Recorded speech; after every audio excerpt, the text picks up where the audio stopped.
CGS में walk in interview होने वाला है कल से 16 दिसंबर से लेकर 19 दिसंबर। रोल रहेगा international voice process Hyderabad. Location experience 0 से लेकर 4 साल के बीच होना चाहिए। स्किल्स की बात करें, excellent communication skills required, strong customer handling skills, basic computer and typing skills required. ठीक है, करना क्या है यहाँ पर आपको वॉइस चैट ईमेल सपोर्ट के थ्रू कस्टमर के इंटरनेशनल कस्टमर के टेक्निकल क्वेरीज को सॉल्व करना है।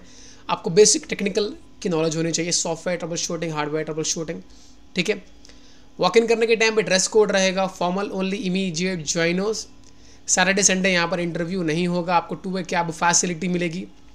यहाँ पर ट्रेनिंग एंड ग्रोथ अपॉर्चुनिटीज़ है and it's work from office rotational shift. Walk in address screen पर गिवन है। इसका वॉक इन होने वाला है 16 दिसंबर से लेकर 19 दिसंबर 10 AM से लेकर 3 PM। वीडियो इन्फॉर्मेटिव लगा लाइक कर दो एंड प्लीज़ वीडियो को ज़्यादा से ज़्यादा शेयर कर दो। आप मुझे सपोर्ट भी कर सकते हैं इस वीडियो को शेयर करके। अल्लाह हाफ़िज़।